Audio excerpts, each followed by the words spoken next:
काय लाजवाब सुगंध येतोय, एकदम सेम टू सेम चिकनचा रस्सा शिजताना जसा वास येत असतो ना, सेम तसाच सुगंध येतोय। तर आता आपल्या या पापलेटच्या या रश्श्याला, मच्छी कढीला उकळी आलेली आहे। केलेला मोरी मसाला, त्यानंतर हे पापलेटचं कालवण, भात आणि भाकरी आणि अभी मजा आएगा ना भिड़ो।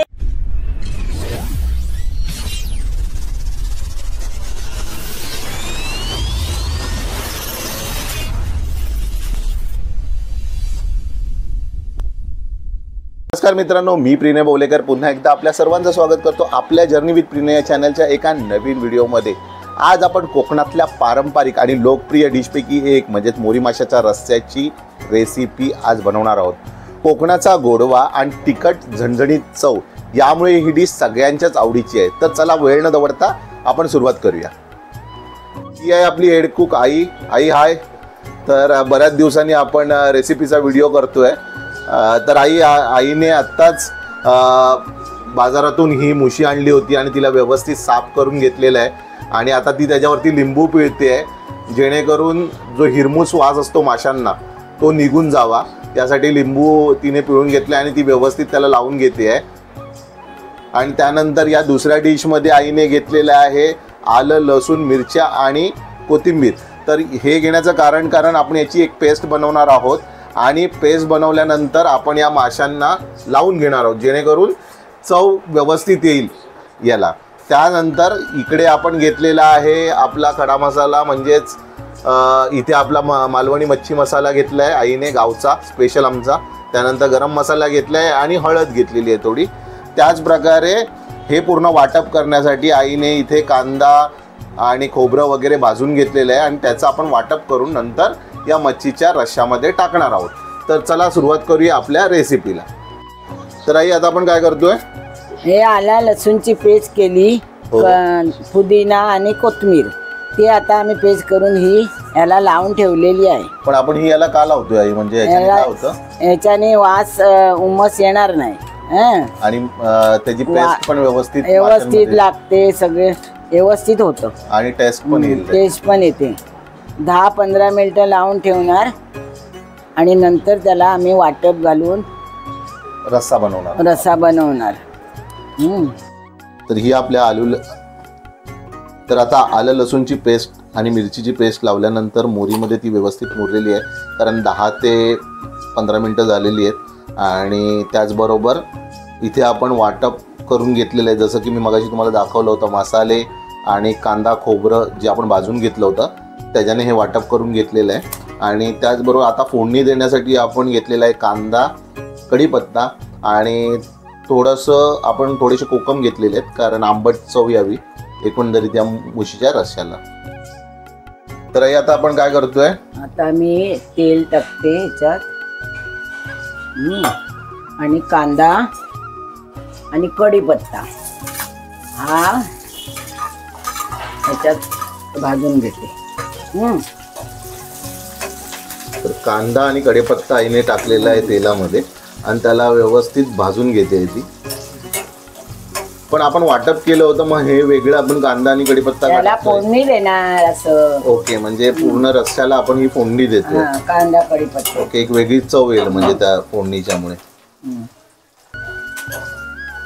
थोडा कांदा आणि कढीपत्ता व्यवस्थित परतवून घ्यायचं आहे आपल्याला आणि कांद्याला थोडासा लालसर कलर आल्यानंतर आपण पुढचं जे वाटप वगैरे आहे ते आपण टाकणार आहोत त्याच्यामध्ये। आता हा थोडासा ह्याच्यात मसाला टाकूया। कुठला? हा आपला मालवणी गावचा मसाला आहे का? तर थोडासा आपण यामध्ये थोडाच मसाला टाकला, कारण का वाटप केलेलं आहे, पण थोडा अजून तिखट वाटायला पाहिजे म्हणून। आणि आता हे त्याच्यामध्ये टाकून त्याच्यात आईने आता ही जी आपली मोरी होती जी व्यवस्थित साफ करून मसाला लावून मुरवून घेतलेली होती ती आता याच्यामध्ये टाकलेली आहे आणि त्याला व्यवस्थित त्या मसाल्यामध्ये आई परतवून घेते।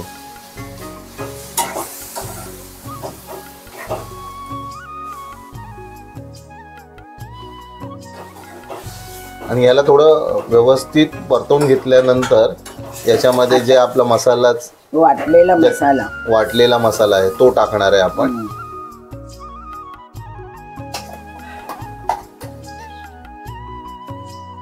ठीक आहे.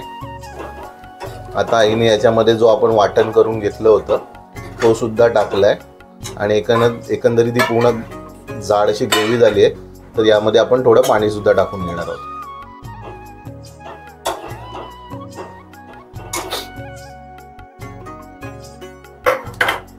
आई आता याच्यामध्ये पाणी सुद्धा घालून घेते, ज्याच्यात आपण मसाल्याचं वाटप केलं होतं त्यातच पाणी आईने टाकून, आणि आता यामध्ये पाणी टाकलेलं आहे.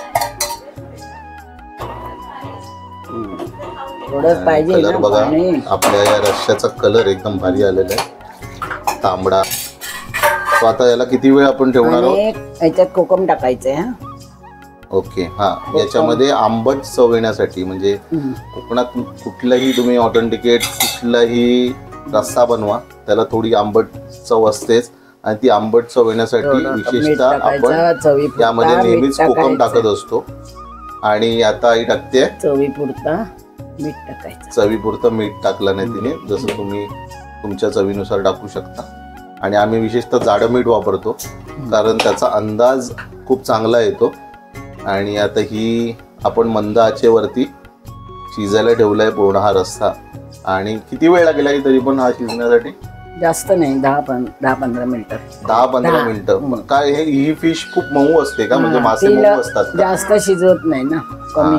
आणि हे मटणासारखं, म्हणजे मटण चिकन सारखं लागतं का? हो, मटणासारखं एकदम चिकन सारखं असतं.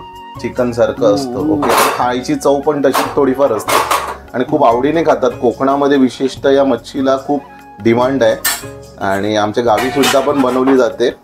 आणि ते एक खासियत आहे कोकणामध्ये की कोकणातली कुठलाही रस्सा असो किंवा कुठलीही डिश असो त्यामध्ये ओल्या खोबऱ्याचं प्रमाण हे नेहमी जास्त असतं.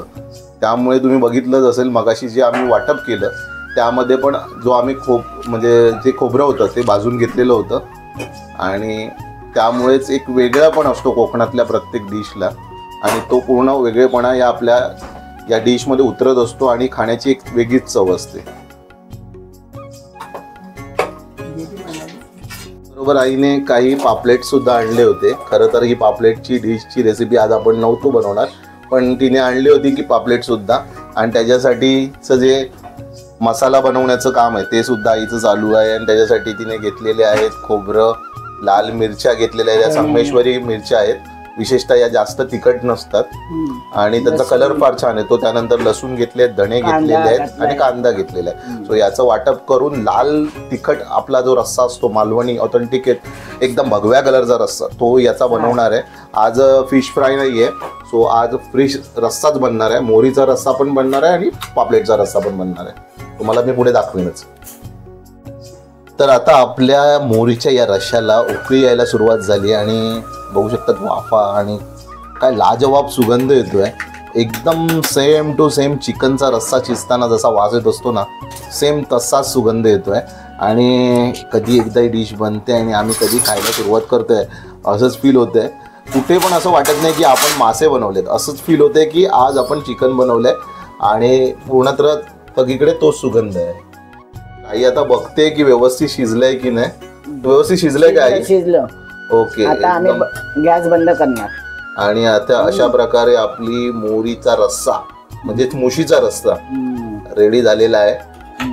आता गॅस बंद करते आणि आई आता गॅस बंद करते. हा, झाली तयारी. जसं मगाशी मी तुम्हाला दाखवलं होतं की आईने पापलेट सुद्धा आणले होते आणि पापलेट आईने व्यवस्थित साफ करून घेतल्यात. त्यानंतर थोडासा कांदा घेतलाय, कोकम घेतलेत आणि जे मसाला म्हटलं होतं मी तुम्हाला मगाशी खोबऱ्याचं वाटप ते सुद्धा बनवून घेतलंय. आणि एका टोपामध्ये आता तिने तेल टाकून घेतलंय, थोडंसं गरम केलं टोपाला आणि त्यामध्ये मग तेल टाकलेलं आहे तिने. कांदा टाकते आणि आता तिने टाकलाय कांदा. कांदा फ्राय करायचा.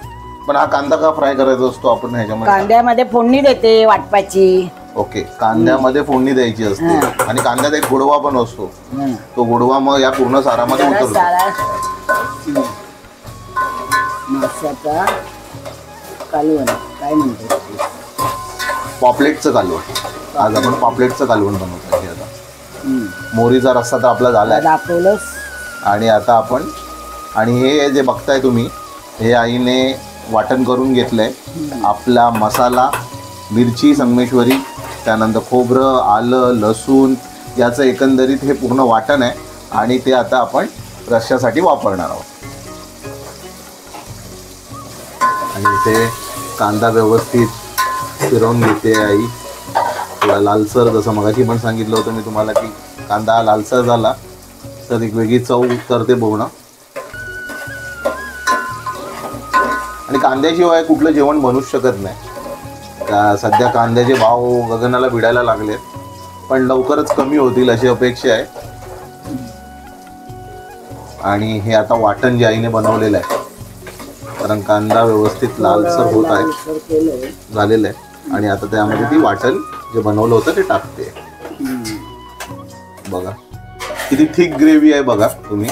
कारण जसं मगाशी पण म्हटलं मी तुम्हाला की आपल्या विशेषतः कोकणामध्ये खोबऱ्याचं प्रमाण खूप असतं जेवणामध्ये, आणि त्यामुळे जी ग्रेव्ही असते ही नेहमी थिक असते. पण हेच जर तुम्ही घाटावर किंवा विदर्भ साईडला जाल किंवा मराठवाड्यात जाल तर तुम्हाला त्या ठिकाणी दिसेल की ग्रेव्ही असते ही खूप पातळ असते, कारण मसाल्याचा वापर जास्त केला जातो आणि कांदा लसूण पेस्टचा वापर केला जातो तिकडे.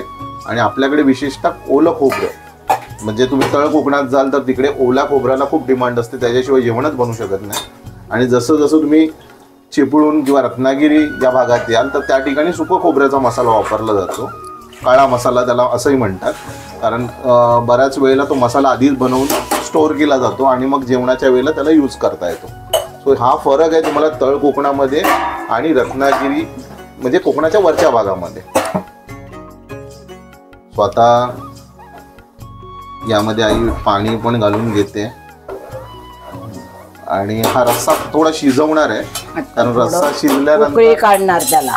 ओके, थोडी उकळी काढल्यानंतर नंतर मासे त्याच्यात सोडायचे. उकळी काढून झाल्यानंतर यामध्ये मासे सोडायचे. कारण जसं आधी पण आपण व्हिडिओमध्ये बोललो होतो की हे मासे जे असतात हे फार म्हणजे त्यांना शिजायला जास्त वेळ लागत नसतो. थोडीशी त्यानंतर याच्यामध्ये तिने कोकम टाकलेले आहेत आंबटपणा येण्यासाठी. आणि मासे जे असतात हे फार मऊ असतात, त्यांना शिजायला जास्त वेळ लागत नसतो. सो त्यामुळे ज्या वेळेला उकळी येते त्यानंतरच आपण त्यामध्ये मासे सोडत असतो, जेणेकरून ते तुटू नये किंवा त्यांचा चुरा होऊ नये यासाठी. त्याला आम्ही तुमच्यासमोर घेऊन येऊ आणि मस्तपैकी फ्राय करू आपण त्याला. तुम्हाला पण मजा येईल तो पॉपलेट बघायला फ्राय. आणि हा रस्सा बघा काय भारी झालेला आहे.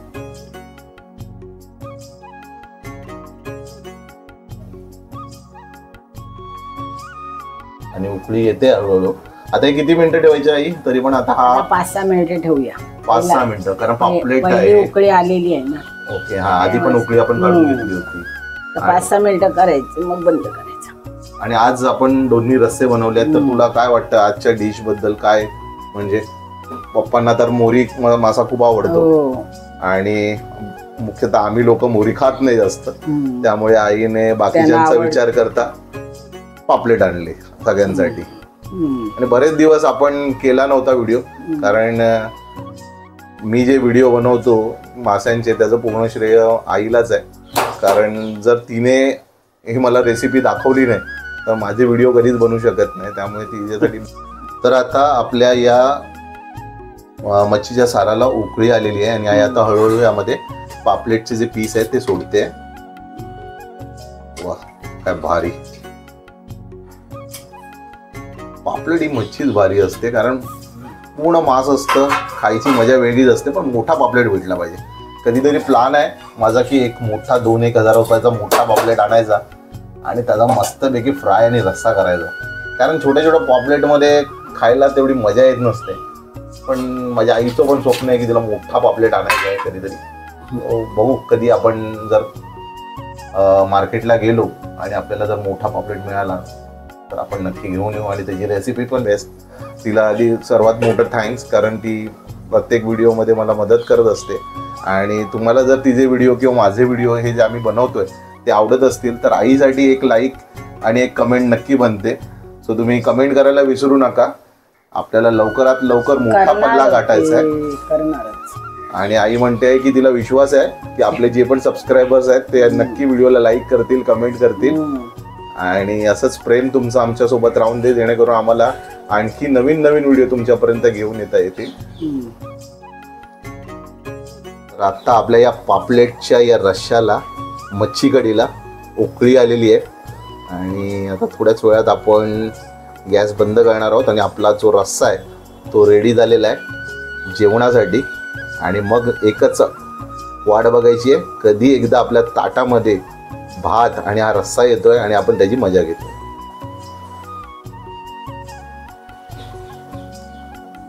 अशा प्रकारे मित्रांनो आपलं जेवण आता रेडी आहे.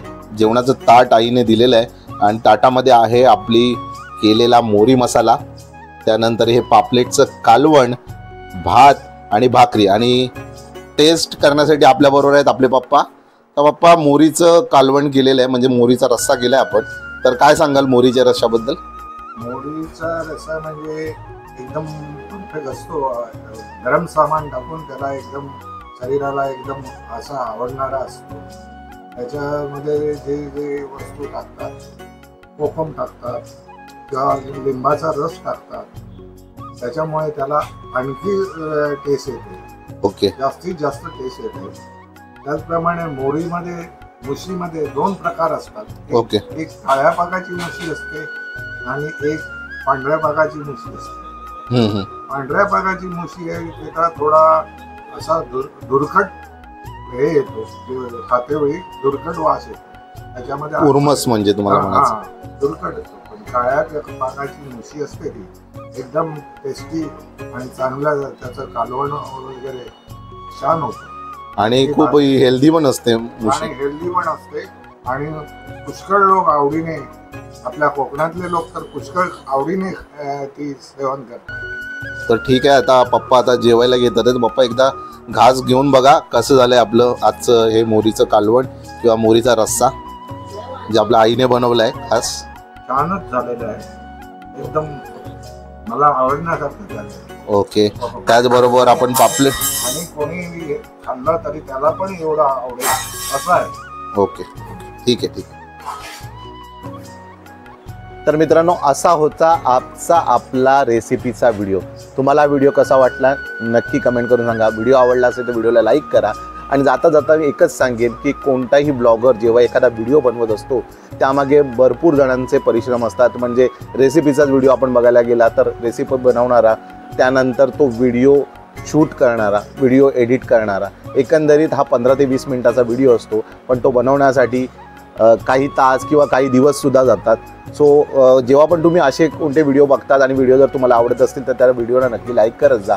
आणि तुमची एक कमेंट ही प्रत्येक व्हिडिओला ग्रोथ देत असते आणि त्या व्हिडिओ क्रिएट करणाऱ्या व्यक्तीला त्यापासून प्रेरणा पण देत असते की त्याने अजून चांगले व्हिडिओ घेऊन यावेत. तर व्हिडिओ आवडत असतील तर व्हिडिओला नक्की लाईक करत जा आणि जास्तीत जास्त शेअर करा. आजचा व्हिडिओ इथे थांबवतो, तुमची रजा घेतो. भेटूया पुढच्या व्हिडिओमध्ये. तोपर्यंत बाय बाय.